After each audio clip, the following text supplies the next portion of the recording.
That'll be our sign that the jury is in the hallway, and before you bring them in, we'll just leave. Okay. Are you all packed up and ready to go? Yes. Yes. Perfect. Okay.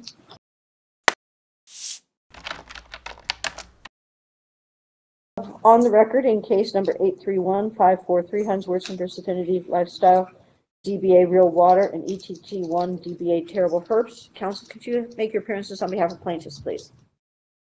Good morning, Your Honor. Teddy Parker, Will Kemp, and Eric Pepperman on behalf of the plaintiffs, and we also have virtually all of our plaintiffs here except for Ms. Hartzell. Thank you. Would you mind identifying the plaintiffs that you have here? Thank you so much. Yes, Ms. Schaefer, Ms. Brody, Mr. Hunwardsen, and Ms. Sosa. Thank you so very much. Thank you. Real Water, go ahead, please. Good morning, Your Honor. Joe Odou on behalf of Real Water, the Real Water defendants, also Mark Love, Matt Kaufmann, and Eric Freeman.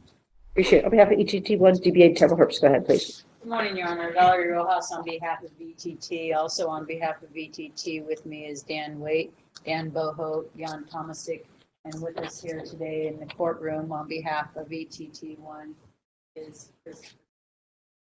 Appreciate it. Thank you so very much. Okay, so counsels, I understand that there was a matter that you wish to set forth, so I'm going to go to counsel for plaintiff. What did you wish to set forth on the record? Your Honor, we have resolved our differences with Terrible Herbst, and we have presented you a written term sheet for the court's review, and I think that's all that needs to be said. Okay. Counsel for Terrible Herbst, go ahead, please. Agreed, Your Honor. Subject to those terms and a more formal agreement that will be written, we have resolved our differences with Thank you. Counsel for Real Water, do you wish to be heard? Joel Odou for Real Water. Your Honor, we don't have any objection at this time. We would like a moment when this business is concluded to confer further. Okay, appreciate it. Okay, so at this juncture, what I understand in light of the fact that there's resolution, normally the court in its processes would just confirm if the parties wish that it's a knowing and voluntary waiver with regards to the, I've heard counsel that if they wish their clients just to confirm that that is a knowing and voluntary waiver and they're aware of the terms. Counsel for plaintiff, would you like that to occur? Yes, Your Honor. Okay, thank you. Sorry. Yes, I confirm. Okay, I need you to state your name, sir. Myles, Hunwardsen. Okay, and you confirm knowing and voluntary waiver and the terms are acceptable to you. Is that correct or incorrect? Yes, Your Honor. Okay. That's correct. Thank you. Counsel, and let's see how loud you can speak because they may ask you to get closer to a microphone.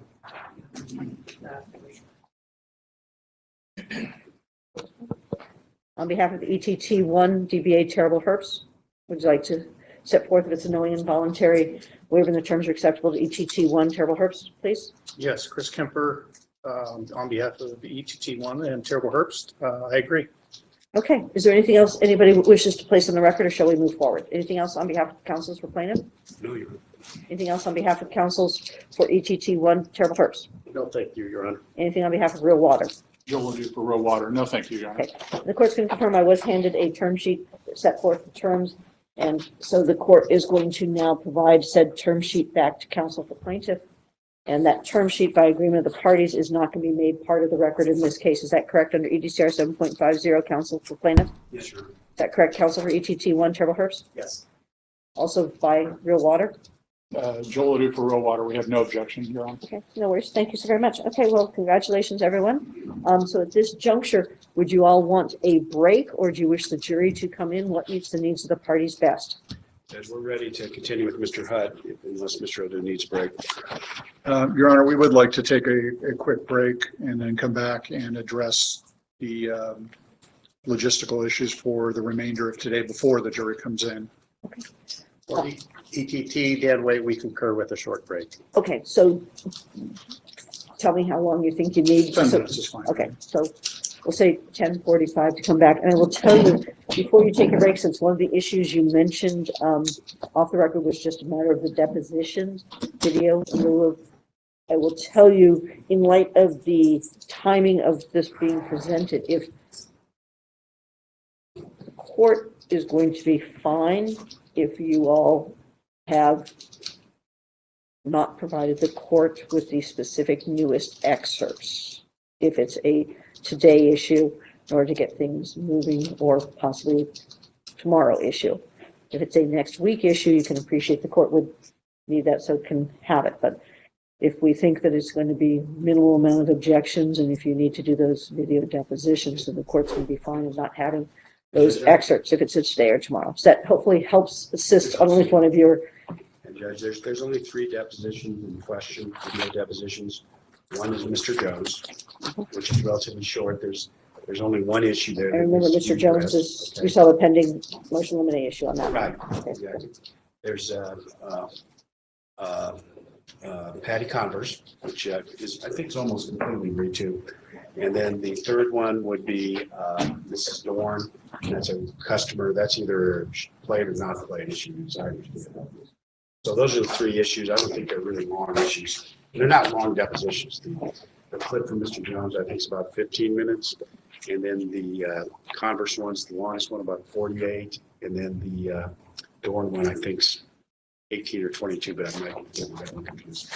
I believe that is correct, Your Honor, Joe Odou for real water. I think the logistical issue is just can we fill up today because of the change in witnesses? That's the logistical issue. We want to make sure that we use our time wisely. So we have Dr. Hudd, which I hope to get done before lunch. And then we have Mr. Marlow coming, I think, at 2 o'clock.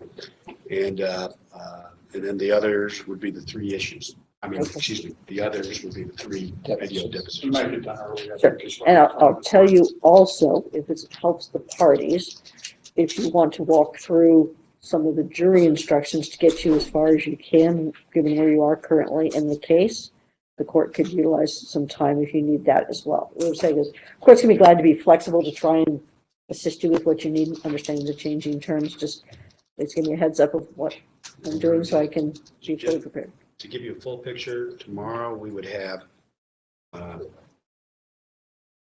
Plaintiff Sosa and Plaintiff Hunwardsen on the stand. And I would anticipate that could probably be done in less than 2 hours for both of them.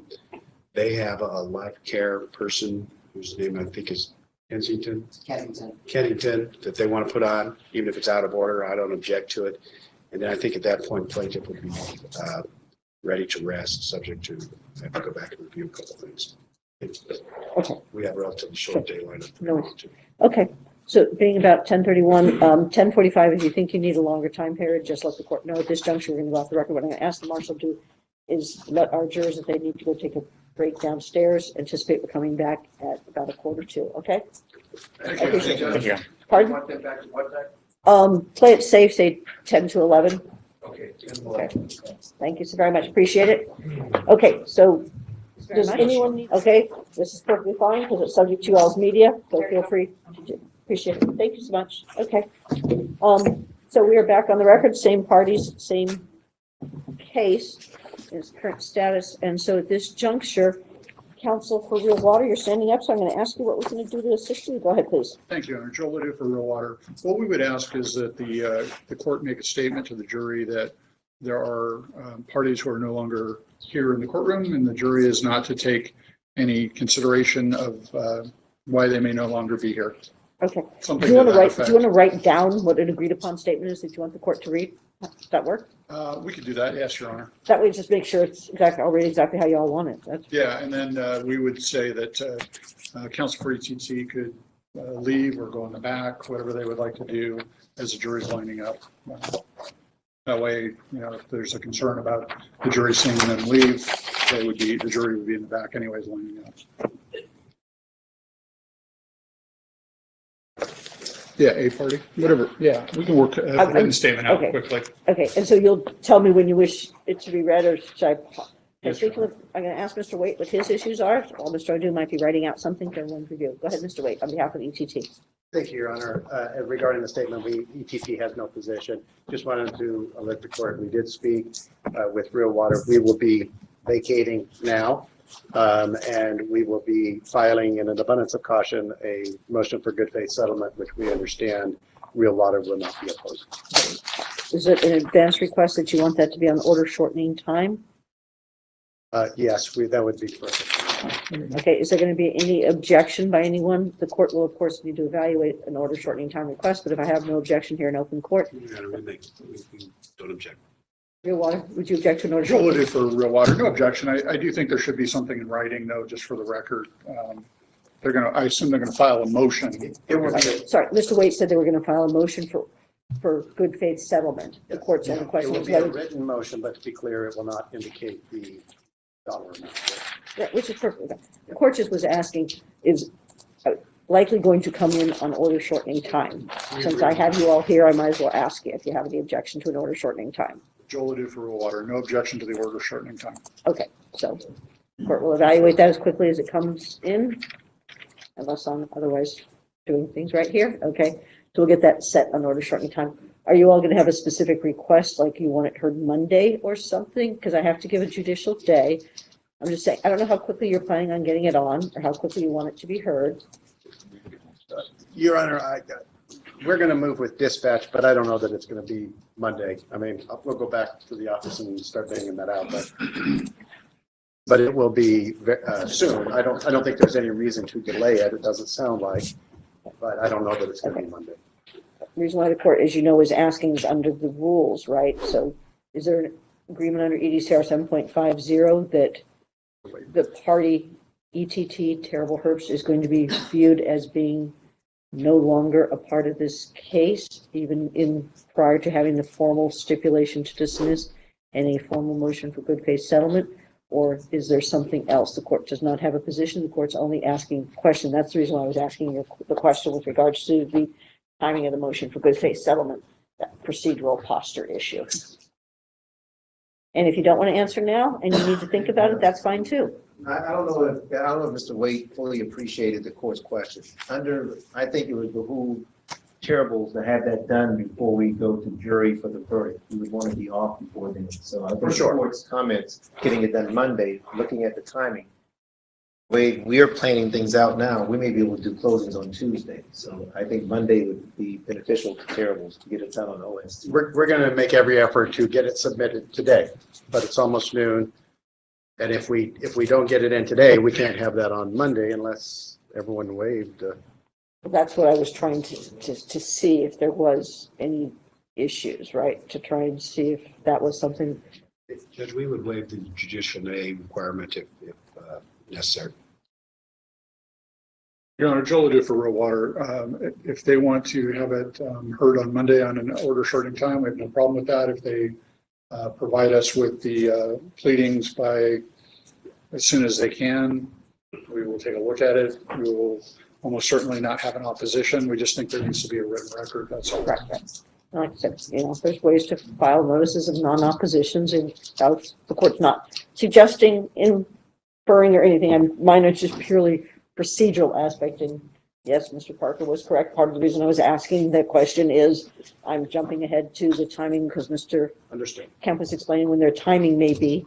Closings may not be Tuesday because of the timing aspect. It may be Wednesday, but there are different issues that the court may need to address. The court takes nothing before it until it's ripe and it's actually before it. But if there's anything the court can do to assist, things that make sense and all parties are in agreement, that's what the court was checking on. I appreciate that, Your Honor. And it sounded to me like that both Real Water and plaintiffs would waive the one judicial day.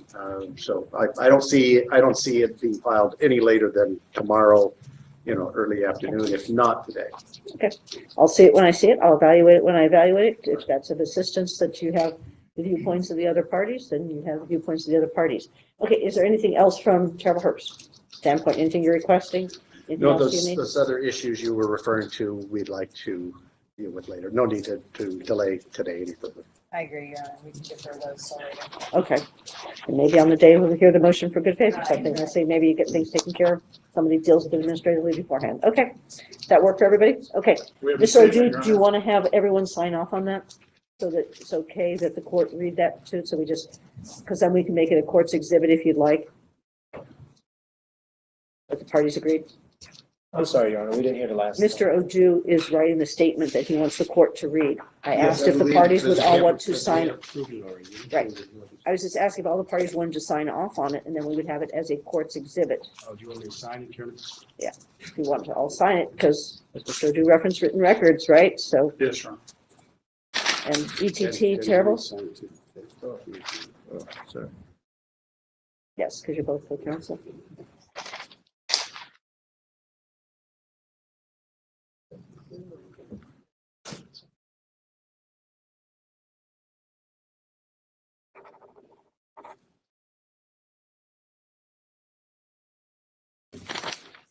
May I approach, Your Honor? Sure, I think the marshal's going to head your way. He likes to get his steps in. That would be for me. Thank you so much. Appreciate it. Okay. So what was handed to the court to read is ETT is no longer a party to the Hunwardsen action. You are to make no inference from this. Is that this statement that all parties concur that the court should read to the jury? I'm looking for real water. It is, Your Honor. Yes, Your Honor. On behalf of, I know Mr. Kemp, that's you speaking, but, Will Kemp, Plaintiffs, yes, Your Honor. Dan Waite for ETT, yes, Your Honor. okay, thank you. Timing wise, do you want it when they first come in, as soon as they're seated, and I tell them welcome back from the day, or is there a particular time frame? I think that would be just fine, Your Honor. That Right when they, after they sit down, welcome back.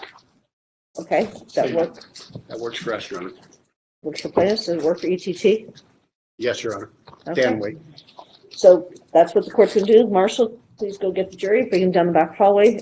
So as far as ETT, you're welcome to do whatever you wish. If you want to wait a moment, and if you're not required to wait a moment, but you can leave whenever you want, because, or if you want to wait a sec, the marshal will be bringing down back hallway if someone wants to. It is a suggestion, Your Honor. When the marshal pokes his head in, Uh-huh. that'll be our sign that the jury is in the hallway, and before you bring them in, we'll just leave. Okay, are you all packed up and ready to go? Yes. Perfect. Okay, Thank you very much. sure. Your Honor. Our pleasure. Welcome, everyone. Thank you so very much. One question, Your Honor. Sure, go ahead, Can counsel. we spread out to the back table after they leave, so we're not all? You need to state your name when you're asking I'm that sorry, question. Matthew Kaufmann for Real Water. Is it okay if we? Sure, yes, you can. Okay, the court takes no position. Who should go to the second table? I actually like them all lined up like this. Appreciate it. Only if Thank you guys for stick thanking my somewhere to team. the They wall. do appreciate, very few actually do. Thank you so very much. That's not necessary, but Thank you. okay. Appreciate it. Thank you so very much. Thank Okay. you. The jury's coming in a moment. Yes, you can feel free to.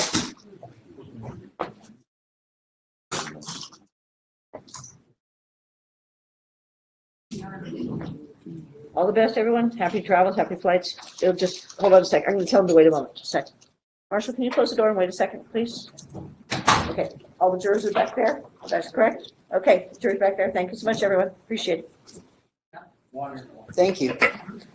I don't want to disturb the record. Oh, no worries. Okay, everybody's good. Do you want the witness back on the stand before the jury Yes, comes Your in? Okay. Is that agreeable to real water? Yes, Your Honor. Okay.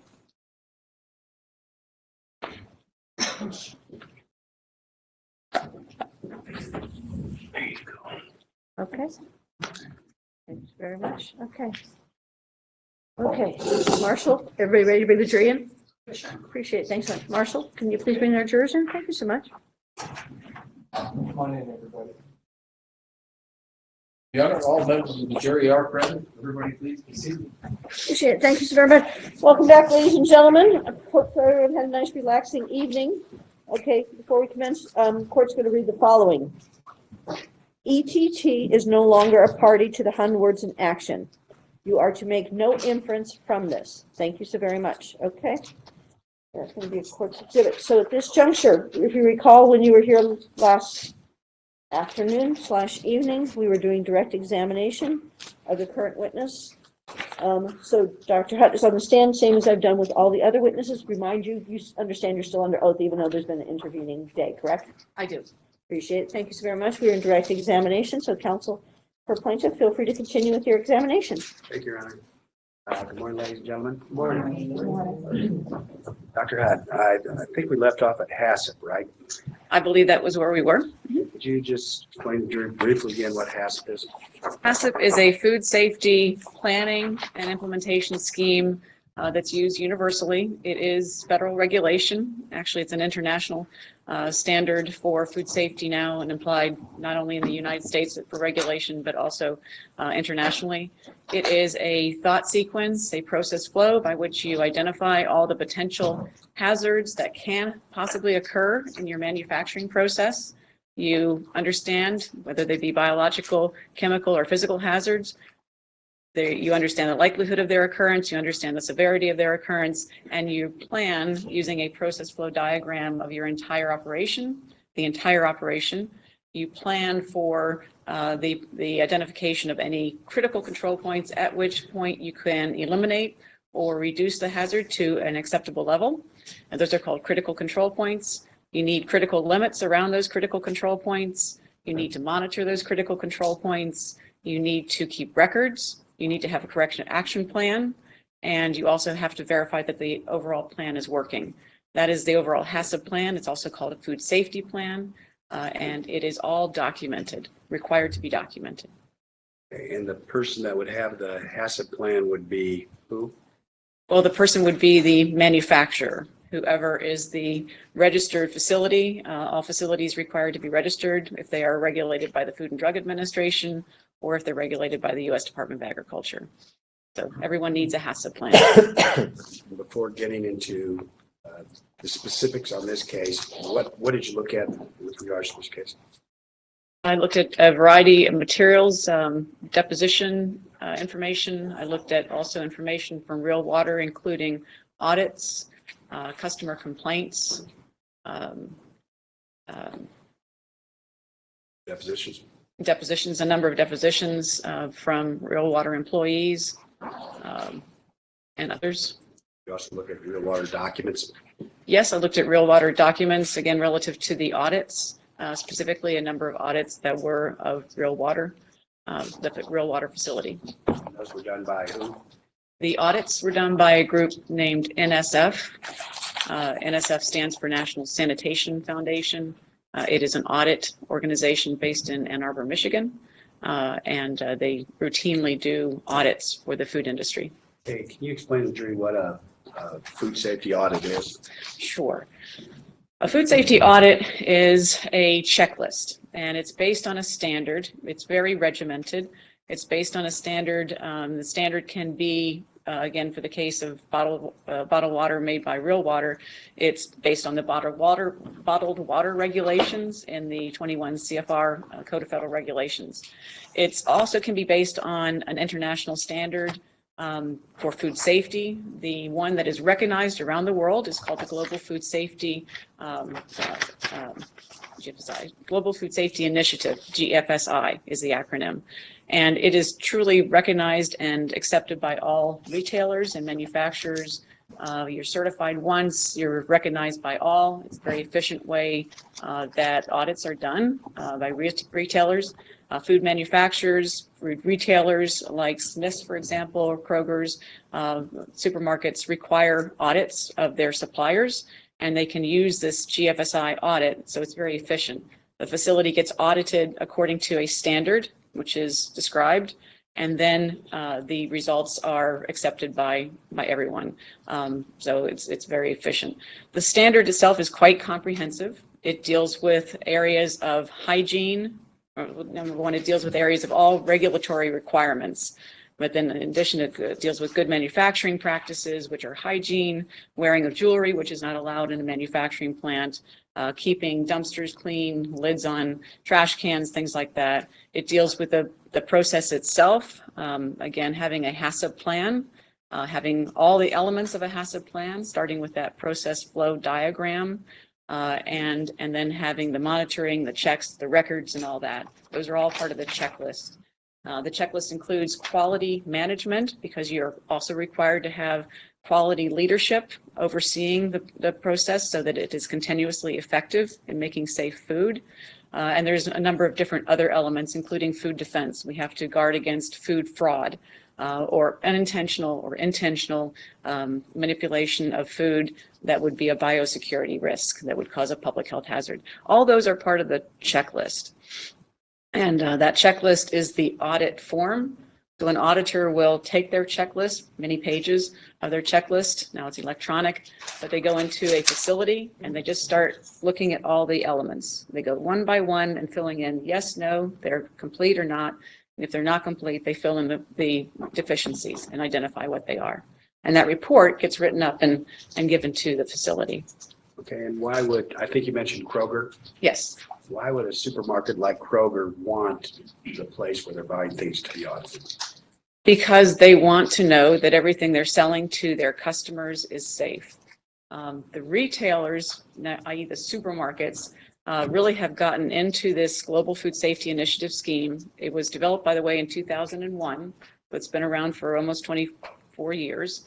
And the retailers, through their food industry trade association called the Food Marketing Institute, actually grabbed a hold of this thing and said, this is really, really great because it's going to improve our efficiencies. It's going to enable us to have audits, food safety audits for the 60,000 SKUs in their supermarkets. Kroger can have anywhere from 40 to 60,000 SKUs. They're all audited. All of those food products are audited because they ask for the GFSI audit. It's not that Kroger has to go get the facility audited. They simply ask for them if they have a GFSI audit. And they do, again, once certified, recognized by all, so they produce their audit every year, and Kroger then accepts that. But through the Food Marketing Institute, the trade association for the supermarkets, they actually adopted their own, they actually bought a standard certification body called SQF, Safe Quality Food. And they use that one. So Walmart, Kroger, and others actually prefer to use SQF audits, but they are equivalent to the NSF audit. They are equivalent to other food safety audits. They're equivalent under the GFSI scheme. There's about 14 different standards and checklists that are actually designed and deemed to be equivalent. So any of those will fit.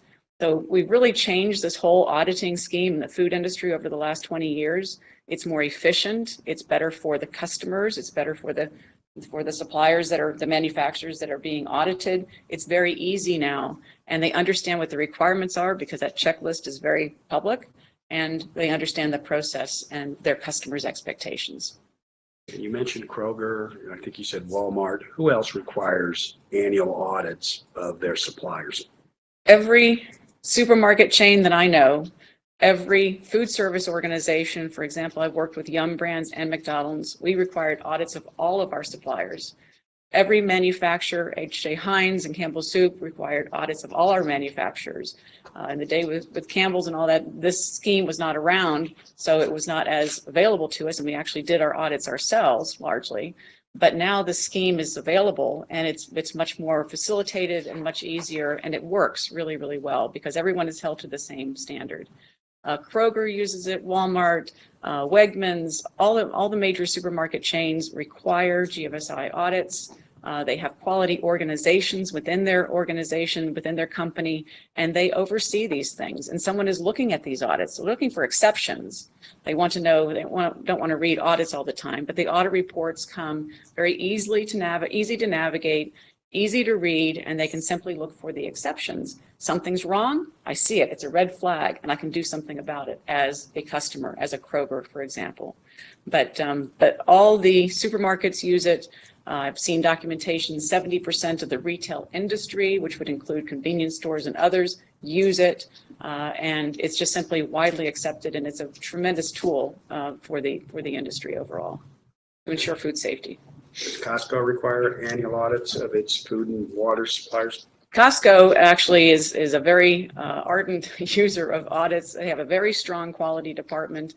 They do require GFSI audits of all of their suppliers, and they do review them. I know in personal experience when working with Costco and various exchanges, they have an excellent quality team. And did Costco require an audit of real water in this case? Objection relevance. Sustained. When you look at the audits, does that identify problems in the facility? It does. The auditors. We approach it, we're going to. Sure. Madam Court Recorder, can you turn on some white noise, please? Praise the court sustains the objection raised by Bill Water. Dr. Hudd, when you studied real water, did you identify problem areas in their operations? I did. Can you tell me what the problem areas were? I think first and foremost, I found a complete lack of what I would recognize as a quality assurance program. They simply seem to hold no regard for having procedures.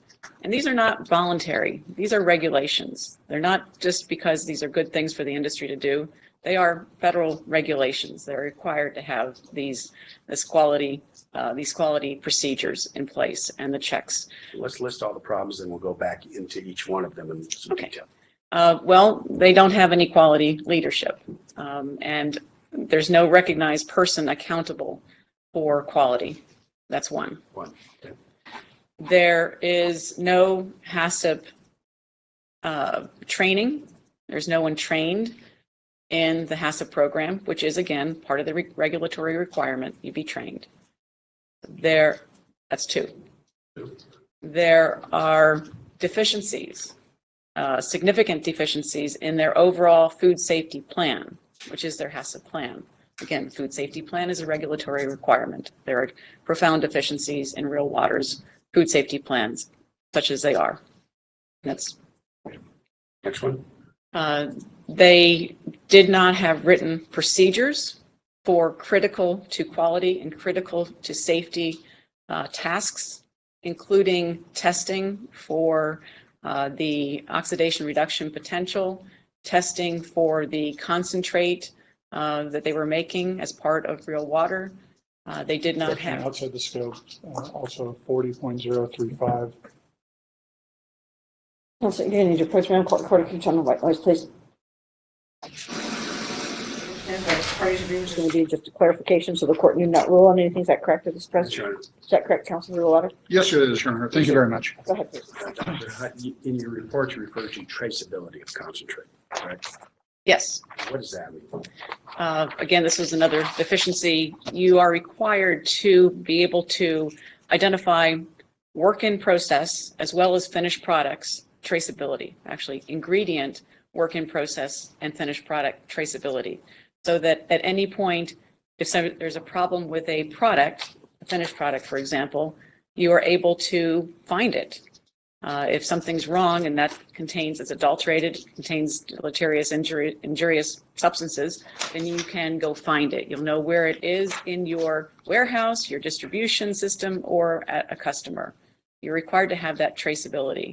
Similarly, you want traceability within your manufacturing process, such that you always know where your product is. If at any point you need to find it, you know that. One of the issues here was that the containers containing chemicals were not labeled. Let's not get right into the issue. Okay. Let's try to identify the big areas first. Okay. Okay. Did we talk about customer complaints? Not yet. Okay. Could you tell me if that was a problem? Right. They had basically no customer complaint system. They were receiving customer complaints, but the individuals who were delegated without training, but delegated accountability for quality had no visibility to the customer complaints, so they couldn't see them and couldn't follow up on them. People within Real Water were receiving them, but they did not follow any systematic process for understanding them, evaluating them, following up on them, trying to see if they had a real problem. And let's see if Shane can put them on the board for us, see if we got them all.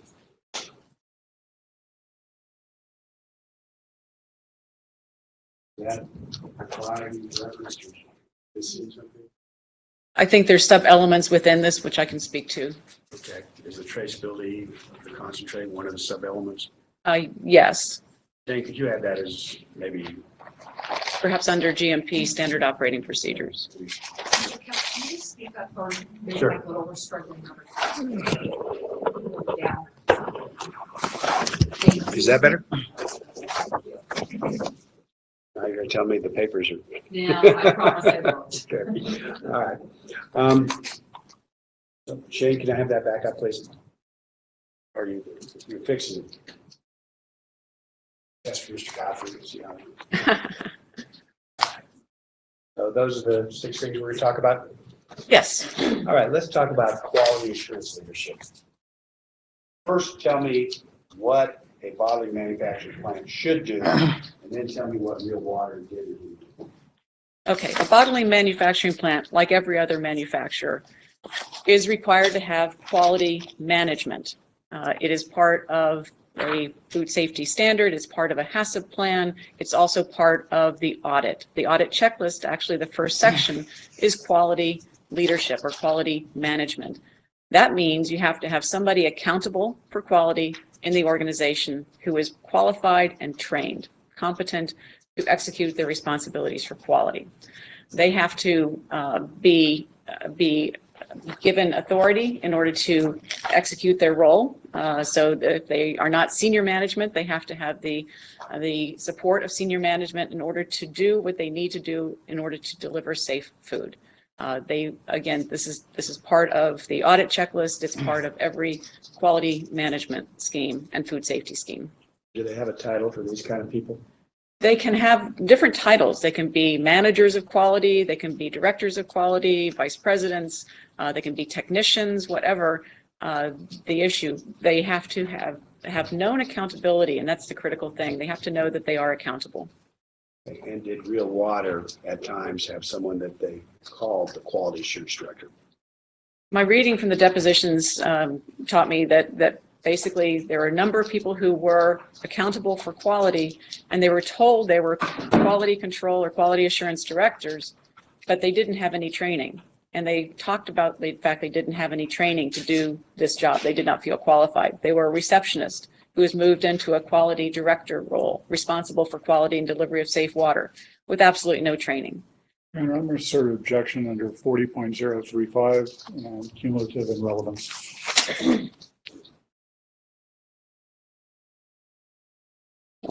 Court's going to overrule the objection since the witness has already answered with regards to that specific question without prejudice to anything future. Thank you. And the person you're referring to as being a receptionist that was made quality assurance director, who was that? Ms. Patty Converse. Okay. And why can't you just make a receptionist into the quality assurance director of a water bottling facility? Well, it's unfair on many different levels, but the person doesn't understand what it is they're to do to be responsible for safety with no training. It's like, I can't be an accountant for a major firm because I'm not trained in that area. I'd be flailing. And that's what these individuals described. They were flailing. They did not know they did not have any knowledge in order to execute their roles, for which they were just kind of granted by the leadership at Real Water. And the jury already heard from Mr. Desito. Do you have any criticisms with regards to his involvement with quality assurance? Well, he was very clear in his deposition that he had no training and felt very much ill at ease with his title as quality assurance director because he didn't know what to do. He spoke plainly about not having visibility to customer complaints, and that if he did, he would have done something about them. But without the visibility, the accountability is worthless. Without the training and visibility to information, the accountability is worthless. Okay, let's move on to point 2. What is a food safety plan? Is it a written document? What is it? It is that written document we've been talking about. It is the HACCP plan under the 2010 law called the Food Safety Modernization Act. It is by regulation a requirement through the Food and Drug Administration, which is the regulatory body for the Real Water facility, the Real Water facilities that make real water. It needs to be documented. It's the HACCP plan. It requires that hazard analysis that must be done and documented.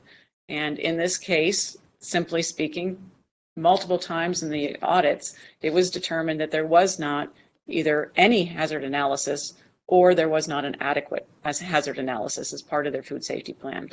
Their food safety plans were incomplete. They start, as I mentioned earlier, with a process flow.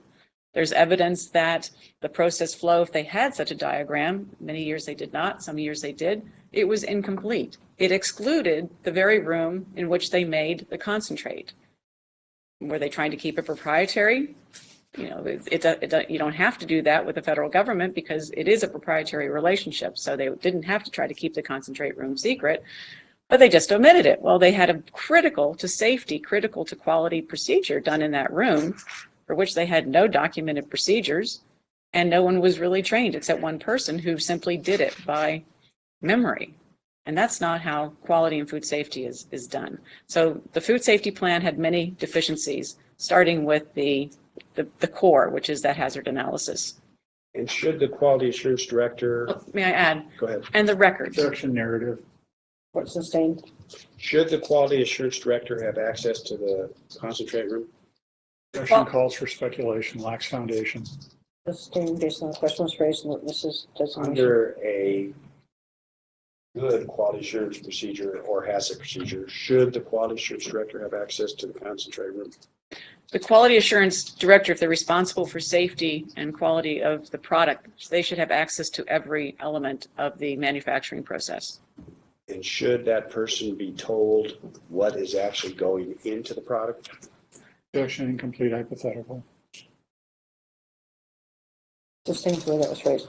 Under HACCP principles and quality assurance principles, if a manufacturing facility has a room where they start the process, where they make some sort of secret formula, should the quality assurance director be told about both that room and what's in that secret formula? Yes, they should be able to see a documented standard operating procedure or work instruction for what goes on in that room in order, in this case, to manufacture concentrate. That did not exist. And were the quality assurance directors, Converse and the others, told about what happened in the concentrate room and what was going into the product? Lux Foundation. Okay, sustained. Have you reviewed Ms. Converse's deposition? Yes, Was she told, was she allowed in the concentrate room? Was she told what was going into the concentrate? no, All right. Okay. I think we've talked about three in part because we've talked about the quality assurance director's training, for lack thereof, right? So let's skip over to 4. What did you identify with regards to your water in the 4th category? in every audit that I saw from 2014 to 2021, or 2019 specifically, an FDA audit inspection of 2021, there were good manufacturing deficiencies and lack of standard operating procedures, documented standard operating procedures. And the crux of the issue for a quality professional like myself is that these were repeated. So if you get a bad report, a bad finding in an audit, then you're informed, and your job is to fix it, corrective action. What are you going to do to fix it? You know what you should do, you fix it. And so the next audit that's done doesn't have that deficiency. In this case, time after time, every year of the audits, 2014, 2015, 2016, 2017, 2018, and 2019, they had similar deficiencies in good manufacturing practices, which are hygiene, sanitation, pest control, and also lack of documented standard operating procedures. And as I mentioned earlier, the standard operating procedures are the tool by which we consistently deliver the product as it was designed. So without those instructions, without that consistent training tool, without that consistent written instruction, you don't ensure consistency in your operation. You're introducing elements of variation which can cause food safety risks, which did in this case. And how do you know that the same problem existed year after year after year after year? Because I read the NSF audits, the bottled water audits that were done by NSF auditors as requested by Costco. All right, let's move to the traceability of the concentrate. Did we finish that one, or you have? Well, I just want to underscore the importance of labeling of ingredients, labeling of in-process materials, and labeling and traceability of the finished product, for which Real Water just didn't have any regard. Had no process for it, had no procedures for it, and as documented by the FDA inspections, the Southern Nevada Department of Health inspections, they did not have these procedures, this level of traceability. Okay.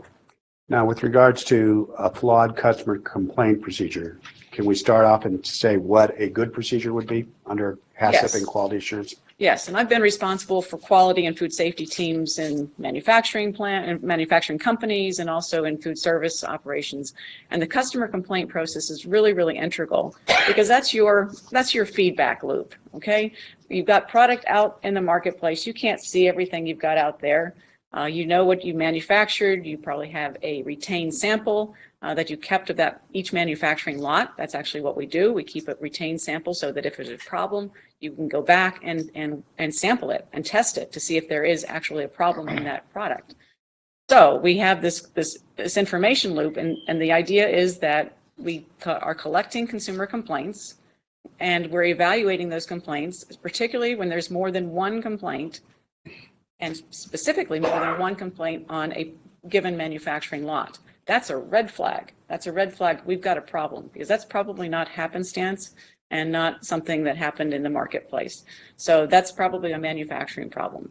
And so a good customer complaint process is that you're receiving customer complaints, you're being generous and gracious and kind to the customer who experienced the problem, you're showing sympathy, and you're showing some care and compassion, doing something for that consumer, probably giving them a gift coupon or whatever. But then more importantly, you're feeding that information back to your quality team, who can evaluate the issue and say, is this a problem or not? And particularly when you see two like complaints, that is a red flag. And did you review the actual complaints that were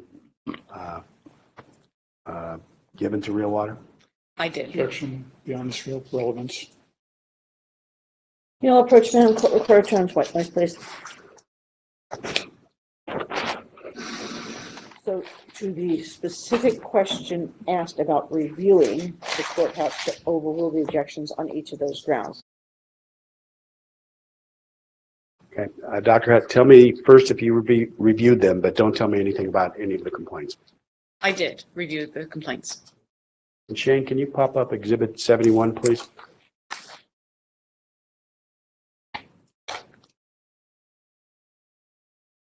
Could you highlight that so we can all read it? Bottom, the bottom, my husband. One more down. Okay, there we go. You make that bigger, maybe? As big as we get? Okay. So, Dr. Hutt, did you review this particular email? Yes. Okay, and the email says, quote, my husband has been in the hospital for 2 weeks and the doctor wants him to stop drinking alkaline water, and then it continues, okay?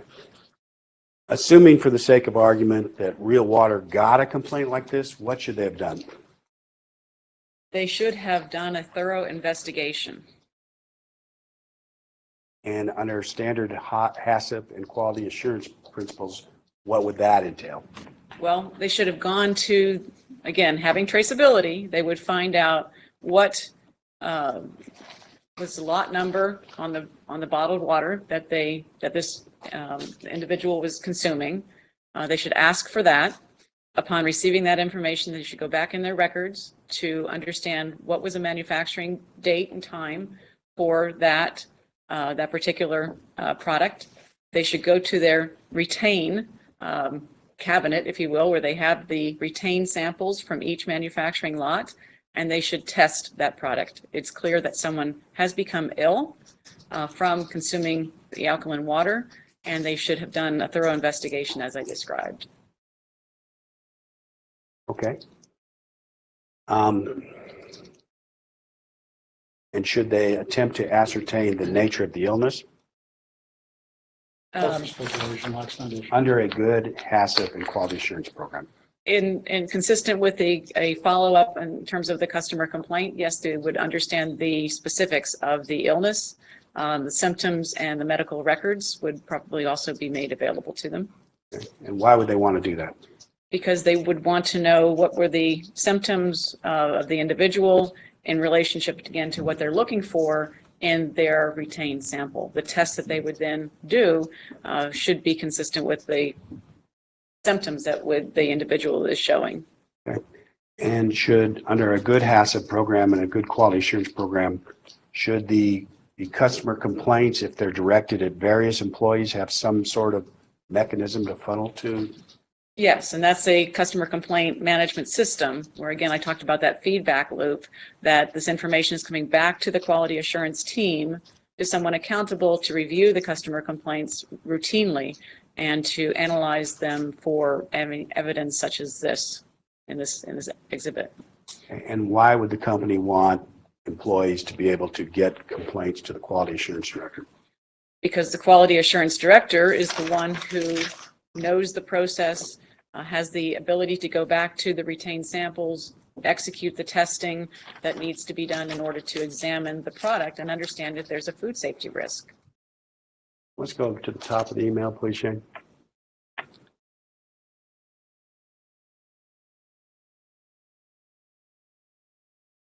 This email is dated June 20th, 2018. Do you see that, Dr. Hutt? Yes.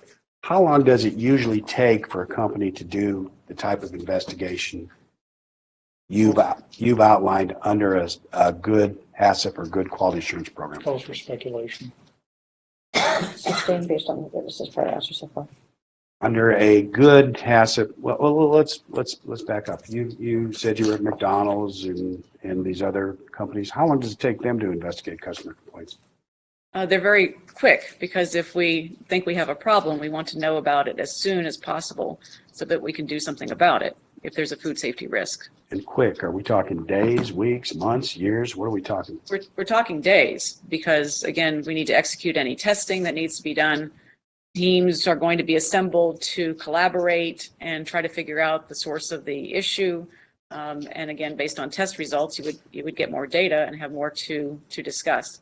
But when we get something like, in my experience, when we get something like this type of a complaint, it's all hands on deck. It's get the team together who has resources and information available to us. Let's get together and figure out what we need to do. If we have a problem, let's go fix it. When you say this type of complaint, are you referring to the hospitalization or something else? Referring to the evidence that somebody became ill based on consumption of alkaline water, the real water. All right. So at McDonald's, this would have been addressed in at least a week? Within a week, yes. Within a week, definitely. Some problems are more vexing, if you will, and we have to do more testing. But again, it's rapid fire. We're not letting that languish. This is something serious to the public health and to brand integrity, which is always something important for a food manufacturer or food service operation. It's your brand out there, so you want to make sure it's safe and no one's getting ill. And that's what McDonald's would have done. Would Yum Brands have done the same? Oh, yes, the same thing. While you were there? Yes. And did, in fact, you have complaints that you investigated at McDonald's and Yum Brands? More than I care to confess to. Yes, there were complaints and we followed up on them, yes. And what was the longest period of time before you investigated a complaint? Either one of those? Relevance. Either one of those two? Council, do you want to respond to objections relevance? Yeah, objection relevance, right? Sustained. Did you see any evidence in anything you reviewed that Real Water did any sort of investigation with regards to this complaint? I saw no evidence that they followed up on any consumer complaint. Your Your Honor, I think this is probably a good place to break for lunch. Okay, so ladies and gentlemen, we're going to take our lunch break. It is 11:45. We're going to ask you to come back at 1 o'clock. Council, I'm going to have you back at 12:45, okay? Yes, sir. So during this recess, you are admonished not to talk or converse among yourselves with anyone else on any subject connected with this trial, and you may not read, watch, or listen to any report of or commentary on the trial or any person or entity connected with the trial by any medium of information, including without limitation, social media, text, tweets, newspapers, television, internet, radio. Anything I've not stated specifically is, of course, also included. It is all inclusive, okay? Do not visit the scene or the events mentioned during the trial or undertake any research, experimentation, or investigation. Do not do any posting or communications on any social networking sites or anywhere else. Do not do any independent research, including but not limited to internet searches. Do not form or express any opinion on any subject connected to the trial. So the case is fully and finally submitted to the time of jury deliberations. With that, have a nice lunch. See you back at 1 o'clock. Thank you so much. Thank you, Your All Honor. right, for the jury, please. Thank you. Thank you, Council. Have a nice lunch. You can appreciate it. I asked you back at 12:45 so we can address any matters that you wish with regards to the testimony. Okay? Thank you. Thank you, Your Honor. Thank you so very much. Witness field discussions off the record just as far as some certain timing issues. So do you want to put anything on the record before the jury comes in? And as you know, the marshal's asking the jury if they can come in at 9 a.m. tomorrow instead of 10:30, with the concept of trying to get done earlier from the jury's standpoint tomorrow. Council may still need additional time with administrative matters outside the presence. But anything else that the court can do for the parties while the jury's wind up? Judge, remember we came back early to talk about the complaint issue. That's what, yes. So, Your Honor, our intent would be to move to admit exhibits 53 through Can you identify one by one, please? 70, I can. Exhibit 53 is a 10/21/2013 complaint by Waite Substance and Water. I use the chart, but which ones are on that chart? Some of the ones on the chart, not all of them. Okay. That's 53, 54, 24, 14, another oily complaint. 55, 4, 20, 14, resin or oil. 56, 5, 6, 14, that's the strong chemical smell. 57, 5, 21, 14, that's the gasoline-like substance. 58, 5, 23, 14, that is a cloudy substance. We would withdraw 59, 60, and then going back to 61, that's Ms. Moore's first complaint, dated 12/1/16, that the real water made her sick and she got diarrhea. 62, that's 12/5/16, that's on taste. 63 is January 20th, 17, this is a gentleman who says there's hydrogen peroxide in there. 64, 2/6/16, tasted by chemicals. 65, 3/17/17. This is Mrs. Dorn's second complaint where she again gets sick and her grandparents get sick. 66, 3/6/17, bitter aftertaste. 67, 8/1/17, burn throat, stomach, fishy smell. And 68, 9/6/17, cramping, nausea, vomiting. 6/9, 9/15/17, feels sick.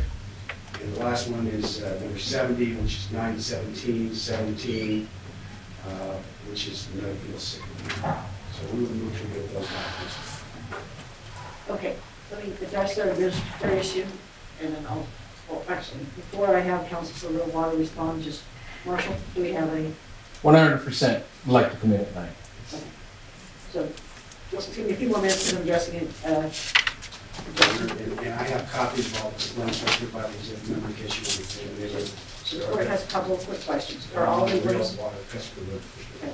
Are they all written? Yes. Okay. Are they, what was the source, would these all come from the same source, i.e. real water business records or All something? real water business records with real water documents. Okay. So counsel for real water, any stipulations, argument, what is the position of No, real water, please? We do not have an agreement on these exhibits. We think we have to take them one by one and talk about them. Okay. We object to them. So we're taking them one by one then. So counsel, that means starting with 53, right, for 10/1/2013. Yes, you 53 or 52, I'm sorry. Go down 52. Are we starting at 53? Okay. Yes, we are starting at 53. I withdrew 52, which were 53 was so 53 is October 21st, 13, complaint about oily substance. Typically they found hydrazine, and hydrazine can be used as an oily substance depending on the concentration level of the Okay. Counsel for the water, go ahead, please. On the fourth, exhibit 53, and slowly.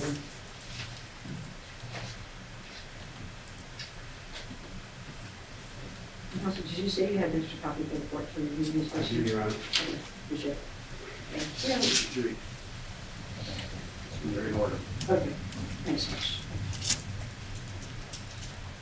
So, Your Honor, we have objected to these for motions eliminated. The court will recall that we were going to address them one at a time.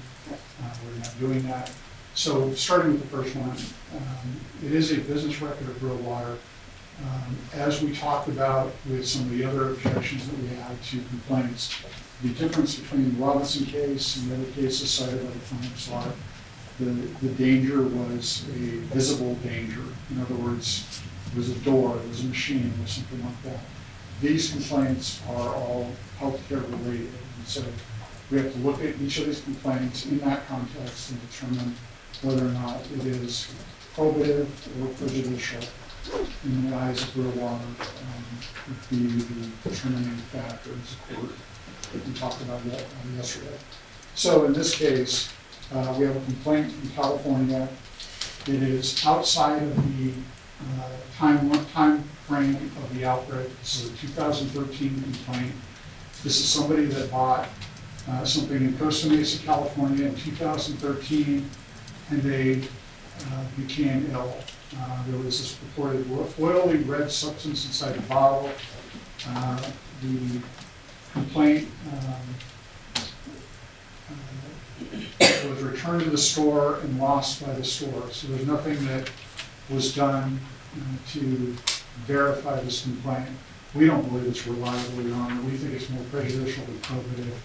And again, there's no expert that said, I reviewed this specific complaint and the oily red substance is consistent with hydrazine. That's not the testimony. The testimony was that hydrazine can have an oily-like texture to it. So again, the fact that there was something foreign found in the bottle in and of itself isn't enough to put on this hydrazine, which is what the complaint is being offered for. And we would object to its prejudicial. And here's what the court needs point of clarification. Counsel, and by the way, the witness is here in the court. Is that okay with everybody? We think the witness should be excused, Your Honor. Thank you for having me say that. Okay. Thank you, Dr. Hallway. Okay. So, the reason is, are you seeking to have these admitted to this witness, or are you seeking pursuant to the court's deferring with regards to the motion to eliminate, or some third way? I'm just trying to get it. The only reason you need a witness to admit a document is by foundation. That's not an issue now, because the foundation is set by the fact that you real water. This is so the issue before us is whether it's relevant. So it's clearly relevant to her testimony because she's talking about customer complaints. But even if it wasn't relevant to her testimony, the issue is it relevant in general? And we contend it's relevant because it gives notice of a potential. That is the language of the cases. Potential dangerous and defective condition. No case said that you have to have notice of hydrazine. To suggest that the notice has to be like the exact condition, that's why the court keeps using the phrase over and over again, potentially dangerous and defective condition. So no, there's not going to be a complaint of hydrazine. There's complaints of oily resin, gasoline-like substance. Those are where the complaints are, right? And so that's why we think they're clearly relevant under the case law. And again, like I said yesterday and previously, even one complaint is sufficient to establish conscious disregard for communities. Here we have approximately 20. That's why the numbers are written. Because there is no other witness. There's no witness who's going to come in and say, I'm the real water concerning the complaints, these are the complaints. Because we don't need that, because that would go through foundation. There's already a foundation because it's a real water business record, and they don't dispute authenticity. So we don't have to lay foundation. We just have to prove that. We just have to show that they're relevant. Okay, Counsel, Mr. Odou, what's your? Your Honor, plaintiffs say it's being introduced as notice of what? And when I say that, here's what I mean. Plaintiffs have over and over again said, oh, well, we understand real water is conceded liability. We understand real water is conceded there's a defect. Then it can't be for notice of a defect. What they're really trying to do, Your Honor, is introduce these as evidence of punitive damages, willful conscious disregard. That's the notice they're trying to establish. So none of the cases they've cited are for willful and conscious disregard. That's what this is being used for, Your Honor. It's the purpose of the evidence is key here. All of this evidence is irrelevant because real water is conceded liability. Real water is not only conceded liability, it's conceded causation. So notice of a defect, the only purpose now for this jury to see this piece of evidence is for punitive damages. And Your Honor, as the court knows, it's a much higher standard, it's clear and convincing evidence. So I think this distinguishes this situation from those cases that talk about notice of a defect. And especially when the manufacturer has said, oh, we deny there's a defect. Now there's an issue of fact for the jury to determine. Here, there is no such issue, Your Honor. But walking that through, right, it's not unusual to have a punitive damage allegation tied to a product defect case. Okay? Yes. So when the court was looking back at cases cited, the court could appreciate why there may not none of those cases that anybody cited are admitted liability and causation cases. They're not. So by definition, the scope of what anybody would be looking at would be all prongs of what was in that particular case, which is distinct here. So there lies, where I'm going with that is the question the court would have, are you saying because it is purely punitive damages that they can't present any evidence of conduct? Because how else would they prove it be a conscious disregard of what we mean, or?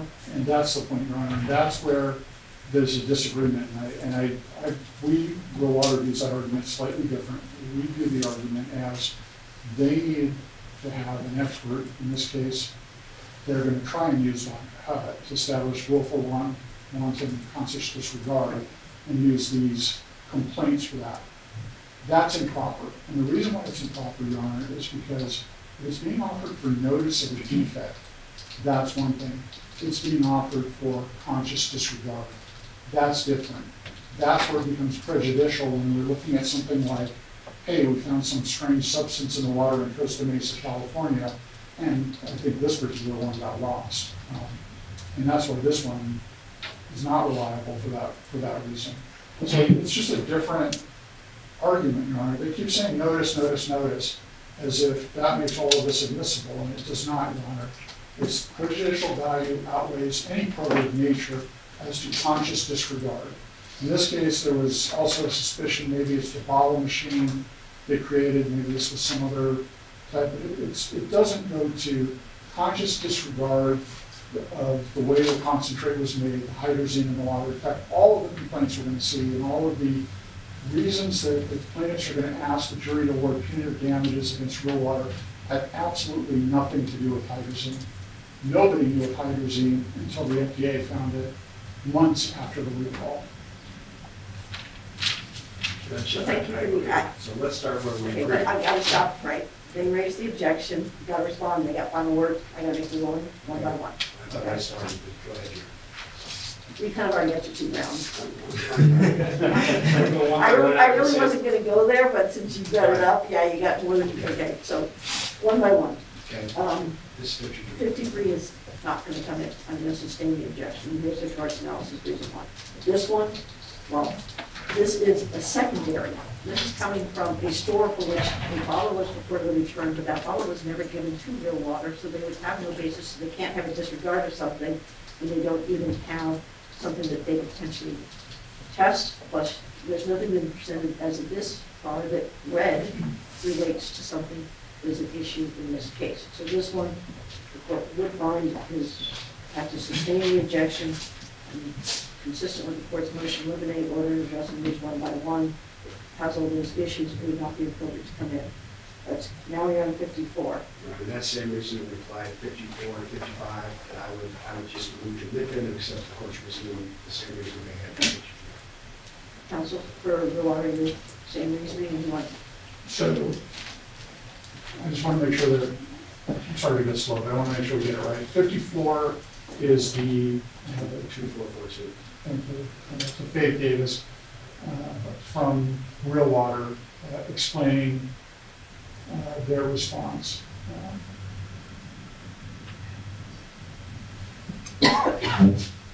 Yes, because excuse me. It has No, there's no additional argument either on this one. I appreciate the offer.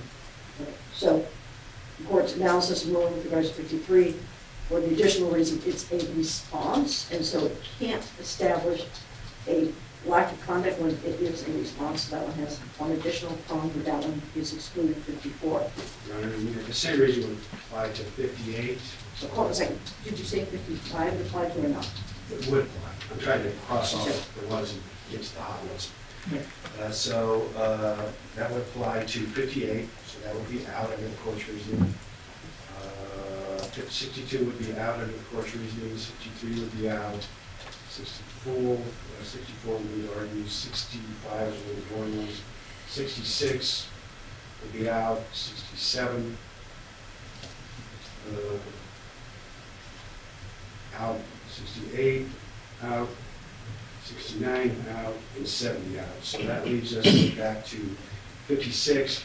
This is the one at the Chevron store dated 5/16/2014, where a customer complained by a strong chemical smell. Real water sent out a person to investigate. They had the bottle to observe. So under the court's reasoning, this one should come in. It's 56. Court's inclination is still well presented to you before this was the one about Paul property. It may not have been a Terrible Herbst store because it was the one. Correct, Your Honor. Yes, Mr. Boho said. Chevron. Yeah, it said Chevron, not just like Terrible Herbst, and it was the window store, right? So court's inclined this one's coming in for various reasons that were stated consistent with the motion to eliminate, consistent with the analysis on the flip side of the court just provided. So counsel for a larger one, argument. I do not, nothing to add. I'm just making a note that exhibit 56 will be admitted. Yes, 56 will be admitted over the objection of your water. Thank you. Go ahead, counsel. Same reason applies to 57. It's another gasoline-like substance, and it's also chipless. Same exact same reason.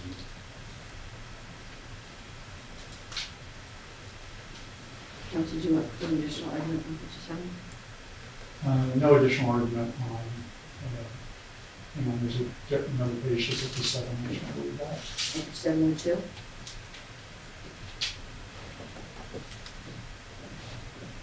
No additional argument on pages 1 or 2 of exhibit 57. What's going to find the appropriate to come in? I would say it's relevant, all the aspects, in fact, on this one, even more so, because here, real water is saying it's a customer complaint. So it is addressing it, so that definitely go to its notice and what conduct it chose to do or not do, and whether or not that falls within what it should or should not do. So taking a position on those aspects, that's for the jury, but it comes in as an appropriate exhibit. Go ahead, Councilman. Your Honor, withdraw 59 and 60. So that takes us to 61, which is. As well as that, Council, 58. 58, I would withdraw that too, Your Honor. I think that's covered by the court's problem. So the next one, the court should address this. Next one would be 61, and that needs to be looked at in conjunction with 65. Those are the two. Two dorms. Those are the two dorm ones.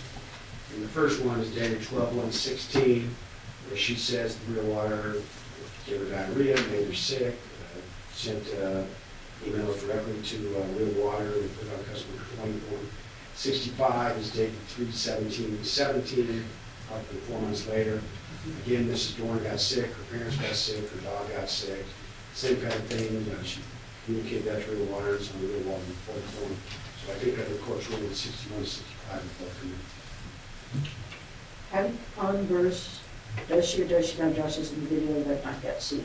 She addresses it and says she doesn't really remember, Chairman. Okay, just make sure it wasn't made tomorrow. Counsel for real water, would you like argument? The only additional argument we would make, Your Honor, Georgia for real water is the first one, 61, addresses the pets getting sick. Slightly different than the motion on limine where we had complaints about pets dying, being excluded. But it does make it inflammatory. That's the only additional issue. We can write that out, Your Honor. It doesn't. And then it's the hearsay, sorry, I have a back and forth through that, but I think it's making it real quicker. And then the only other issue is the hearsay about, somebody went to the hospital. Again, it's recorded, it's a business record. That's the only additional argument.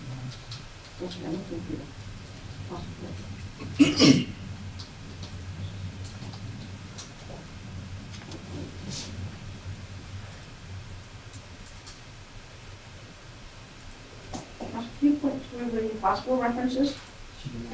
It's on page 2 of Exhibit 65. Oh, I was also on 61, okay.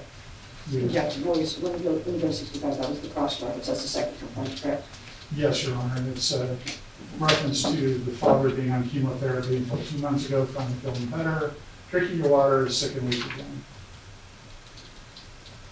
Okay, so I'm going to take these separately because I do view them separately. 61 is coming in with the redaction as agreed to by counsel complaint with regards to the pets. Okay, now let's go to 65. 65, let me address the hearsay component. And both of them.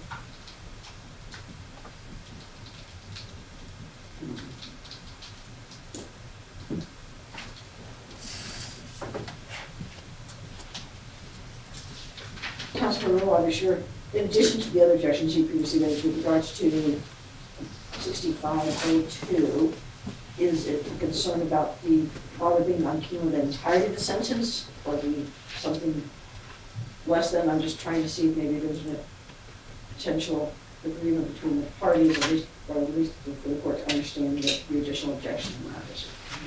If we can, Your Honor, we might have an agreement on this one. If we can get some of this edited out, I think we could reach an agreement. Does the court say that pursuant to the agreement of the parties, this junction, the court need not rule, and if you can't reach an agreement, then you will revisit it back to the court? Your Honor, this would control the board deposition objections Yeah, I too. understand. So I have to take the cuts out of the board. Yeah, is that easy enough to do? Okay, actually. You already have it. So the pets are going to be removed, and the reference to the father on chemotherapy will be removed. And we would recall the objection, we reach an agreement. Okay, 165 again. Okay, as modified by the agreement of the parties. Okay, next one, counsel, for plan. That's it, Your Honor. So that would mean 56 and 57 were admitted, 61 and 65 were admitted, and the other ones you either overruled or motion to be able to.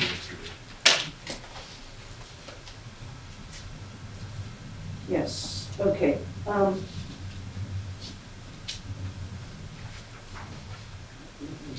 Okay, so counsel, I'm giving you back your binder. Thank you. Okay. And just in light of the exhibits, does that address some of your underlying issues with regards to Ms. Dorn's testimonies, or still something Yes. outstanding I need to address there? I believe that resolves it. We can check with my colleague on Sure. this. Good. Good.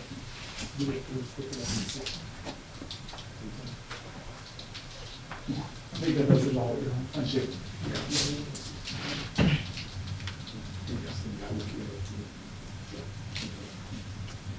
Just for the record, I might have missed two. I would do 59 and 60. Okay, I appreciate that. Okay. Counsel, I'm going to just mention one thing, because the court is cognizant, the court's not taking a position, but I will tell you from the court's perspective, the court doesn't view the fact that there was a previous statement, meaning that there was, over 20 complaints as having anything that was, quote, improper, because these are subsequent court rulings on the admissibility of certain exhibits. Okay, so since that didn't work. Okay, now, is there anything else with regards to Dr. Hutt, counsel for plaintiff? Oh, yeah. Okay, counsel for real water, you mentioned there was going to be some issue, and you might have, Mr. Marlow's here, do you want him to early? Versus Hutt coming back on, I see Marlow. Go ahead, Marlow. Yeah, I think we probably should, Your Honor. If he's here, we can proceed with Mr. Marlow. Okay, no worries. Marshall, could you check to make sure, see if that's Mr. Marlow? Make sure, what about it? Mr. Marlow. That was Mr. Marlow? Oh, okay. Okay. The corresponding, what do you all want to do? What do you want to do? Oh, he can't drive anymore. He has his son-in-law driving, so. So you want me to tell the ladies and gentlemen, jury, that everyone in the parties is witness out of order? Right. Yes. Okay, perfect. I'm just. So Marshall, we're going to take Mr. Marlow and Nat. Can't hear you, Mr. Kemp. Sorry. We got to come I'm back. just showing you on this one second. Sure. Now, you're going to show him the no-no list, and remember, there's a specific motion to eliminate on his and his no-no list. There is, Your Honor, and we will do our best to stop him if he starts to talk about anything on the no-no list. I will try, Your Honor. And I will as well. Okay. If you want the empty room, which now has some No, space. I've gone over it with him before. I just want to make sure it's on top of his mind. No worries. Thank you. So Marshall, what we're going to do is just, we're going to have to find out if someone needs to touch base with Dr. Hutt. If someone on the plaintiff's team needs to touch base with Dr. Hutt to let her know that there's going to be a witness in the time. I will do that. Okay, you got that part taken care of. Ladies and gentlemen, the jury are going to be able to come in just a minute. Marshall, you can actually start on the office. He's just going to talk with him for a moment. So you can bring him in if you want to. Start, circle around, just pop your head in. Appreciate it. Thank you so much.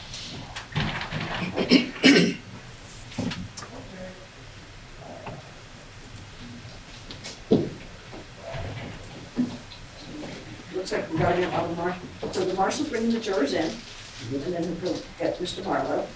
Okay? You want me to do that? It's up to you. If someone wants to get him and have him understand, that's fine too. Whatever you want. It doesn't move that quickly. That's perfectly fine. Okay.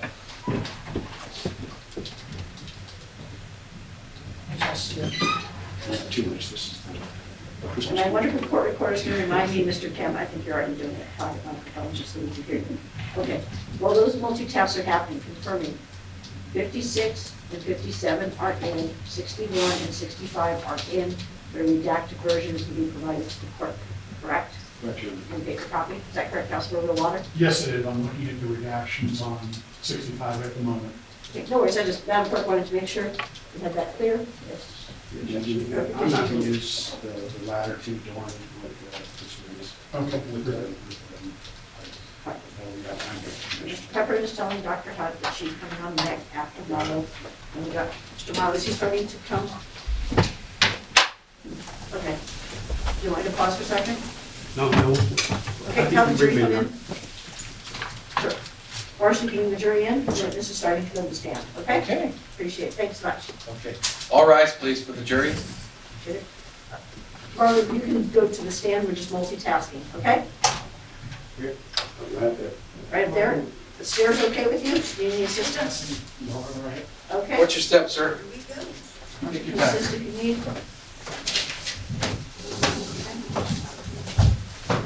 Okay, I'm just going to stay standing for just a brief moment. All the jurors, ladies and gentlemen, jury come in, okay? Just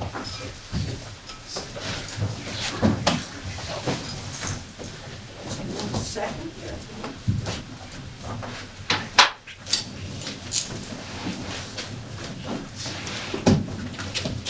Your Honor, all members of the jury are present. Everyone except Mr. Marlow, please be seated. Thank you so very much. Okay, ladies and gentlemen, jury, by agreement of the parties, we're taking a witness out of order, and then Dr. Hutt will come back on the stand afterwards. We'll have to find out what's next, Mr. Marlow, but needs to be sworn in by our clerk. You do solemnly swear or affirm the testimony you're about to give in this action shall be the truth, the whole truth, and nothing but the truth under pain of penalty of perjury? I do. You may have a seat, and please state and spell your name for the record. My name is John Marlow. Good afternoon, Mr. Marlow. Can you hear me? Yes. We have, Mr. Marlow, would you mind spelling your name for the record, please? M-A-R-L-O-W. Appreciate it. Do you need, we have hearing assisted headphones? I think I'll do all right. Okay, if at any point you do, just let us know. Okay, thank you. Thank you so very much. Counsel for plaintiff, feel free to commence with your direct examination. Mr. Marlow, where did you go to college? Montana State University, When did you get your degree in? General Studies. An architectural degree there? I majored in architecture, but they rejected my fifth-year thesis, so I had enough credits to graduate, and I did. But you wanted to be an architect? Yes. You studied chemistry? No. You didn't take chemistry? I in took college? a course, yes. How'd you do in it? Flunked it. And after flunking the chemistry class, did you take any other chemistry classes? No. So you don't consider yourself a chemist, correct? No. And would you agree that you're not qualified to analyze the chemical processes used to make bottled water? Yes. So you don't consider yourself an expert on water processing, correct? Just self-taught. And by self-taught, you didn't take any courses about it? No.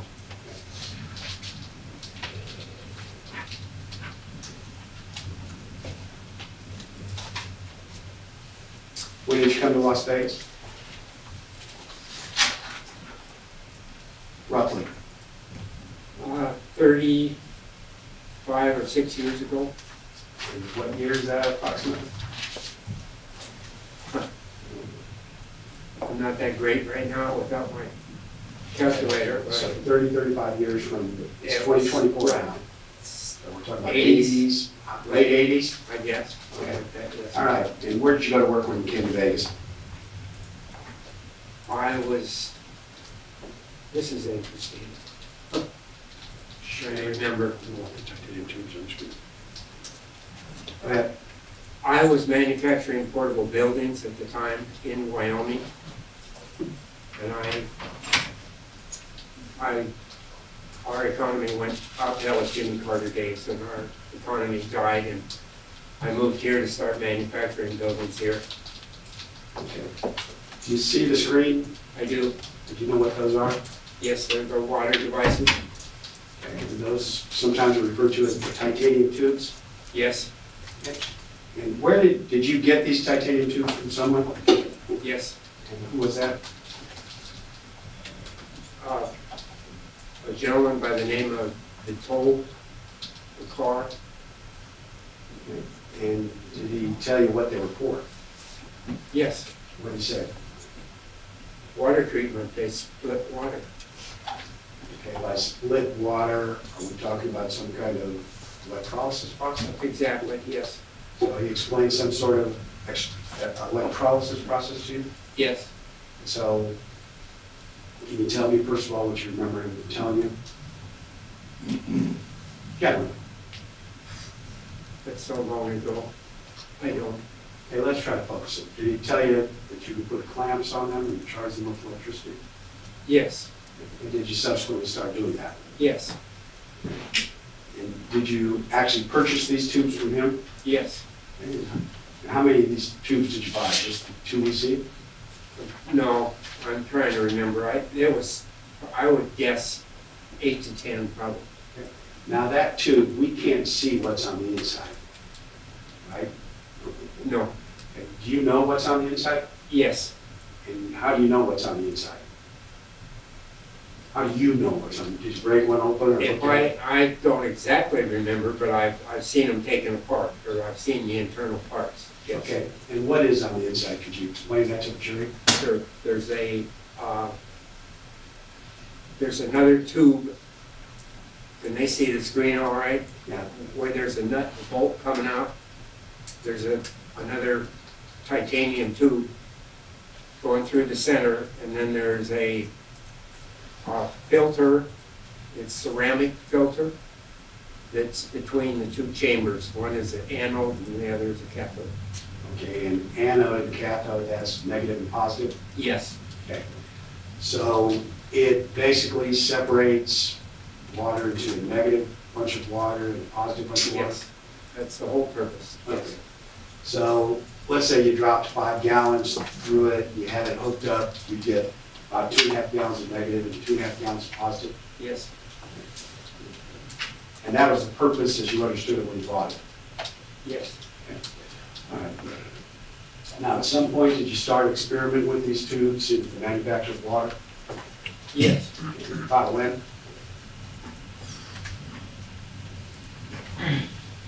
Terrible with dates. I don't remember when I originally even purchased them. I don't know how many years ago that was. I'm sorry. Over 10, 15 years ago? Is that very simple? I think so, yes, more than 15, I think, yes. I'd say 15 to 20. Okay. And when you started your experiments, what was your objective? I was trying all sorts of different experiments with it. Were you trying to I didn't have a particular objective. I just found it fascinating technology at the time. Okay. Prior to your experience, did you know what alkaline water was? Well, not as well as I do today, but yes. Did there come a time that you tried to make alkaline water with these tubes? Yes. And about when was that?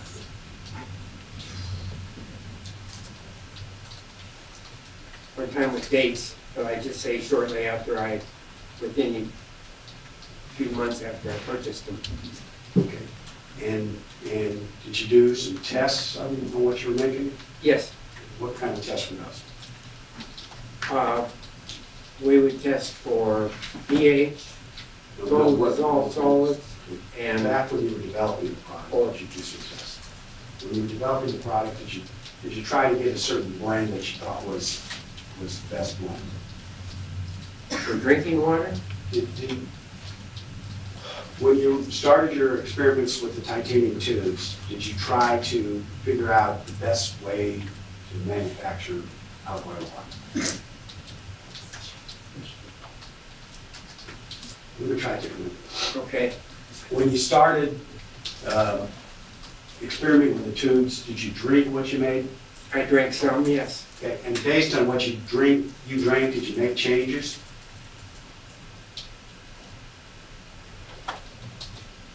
Well, that was later when I was intending to make a product that was drinkable, yes. Okay, well, let's jump up to that time point. Okay. When you were trying to make a drinkable water, you drank the water and you made changes in the formula, right? Yes, And the formula would be the chemicals you put in the water before you ran it through the tubes? yes, And the reason you put chemicals in is to hold an electrical charge? yes, Okay, so you put some kind of chemicals in and you drank it, and depending on how you thought it tasted or felt, you changed the chemical mix? yes, I played around with it, yes. Okay, and how long did this play around phase last? Days, weeks, months? We're back to the point where I was trying to make a Right, water product, right, is that correct? Right. Okay. Probably a few months.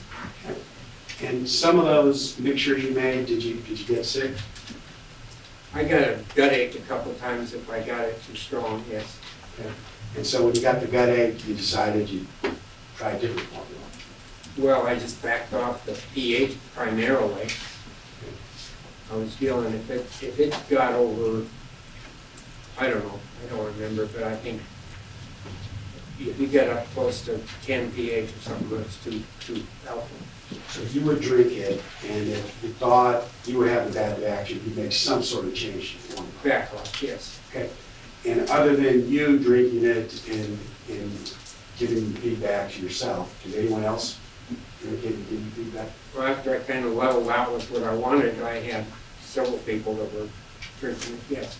Okay, and by leveled out, there came a time that you thought you got whatever you were intended to get? Yes. Okay. And, all right. Now, when you got what you were intending to get, a good alkaline water, right? So when you hit that point, did you do any type of scientific testing on the product? Other than the bacterial or the whatever is required by the health department, no. Okay. And are you familiar with the scientific instrument known as a gas chromatograph? No, I Ever never heard of that?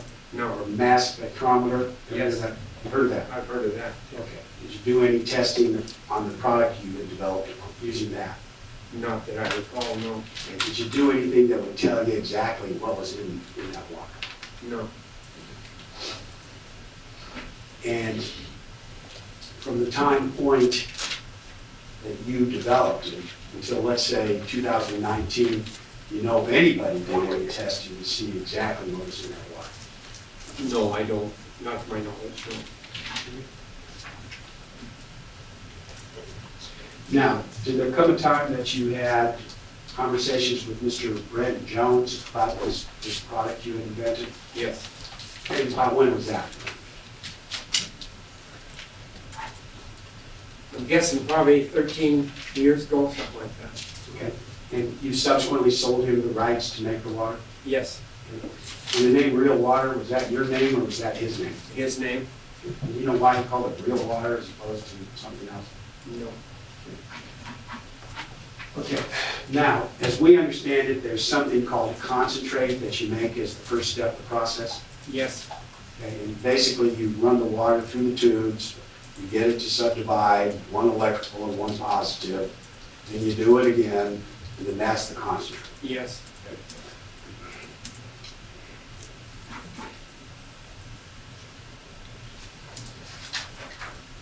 And when you hook the tubes up to electricity, is that just a standard battery cable?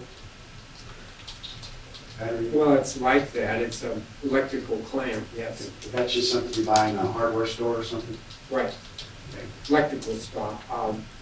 And the amount of electricity you shoot into it, how did you determine that? It's a DC current, and it was on the advice of what the manufacturers advised me. I remember it was from... Okay, when you say manufacturers, you're saying the European gentleman? Yeah. Okay. Yeah. Okay. So he told you what he thought the current should be? Yes. And whatever he told you, that's what you used? Pretty much, yes. And you said it was DC. Does that mean direct current? Yes. As opposed to alternating current? Yes. And so why did you want to use direct current as opposed to alternating? Well, that's the way they designed their device, I guess. Okay. It was designed for DC current. And do you remember what the charge was of the DC current? Yeah, it was between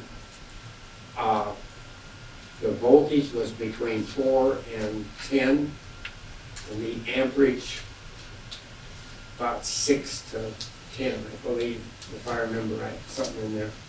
Okay. And as I understand it, the charge is constant. It doesn't just charge, stop. It's a Yes, constant charge, yes. right? Yes, So the whole time period the water's going through the tubes, there's a constant charge. yes, And the tubes seem to be kind of small, right? yes. So how long does it take to, say, put 5 gallons through these tubes? Is this a seconds, minutes, Oh, hours? I think it's about, if I remember right, 3 minutes per gallon, something in there. Okay, so if you're making, in like 3 minutes a gallon, are you talking about the gallons going in or the gallons coming out, or there's 3 minutes for each gallon you put in?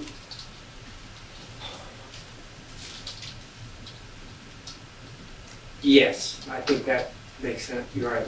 Okay, so if we start with 300 gallons and it's 3 minutes a gallon, that would be 900 minutes or approximately 10 or 12 hours to do that first load. Is that right? That sound How right? many gallons? Say 300 gallons? Let me start over. That sounds approximately. That's fine. right. It's an all-day process making the concentrate. During my deposition with you, I recall, I think I used my calculator and came up with about 240 gallons. Okay, all right. Now, the chemicals you put into the water so it holds the electrical charge. Okay? Yes. Let's not talk about the names, okay, we don't want to go there. Let's not talk about the names of the chemicals. Remember, we went through that before. Yes. Let's not go there, okay? Okay. So, would it be accurate that you have to use protective equipment when you're making the concentrate? Well, according to the safety standards that they were operating, I think they called for goggles and masks and gloves and all that type of thing. So you have to put on goggles and gloves, and some sort of apron. when you It's make a this. safety thing for, I think, Now, at some point, you taught someone at Real Water how to make the concentrate, right? say again, Did you teach someone at Real Water how to make the concentrate? yes, And who would that be? Brent, or excuse me, Blaine, well, both, actually. Okay, and so Brent Jones is the father. Yes. Blaine Jones is the son. Yes. And prior to, say, the year 2020, had you ever heard the word hydrazine? No. And prior to 2020, did you even know what hydrazine was? No.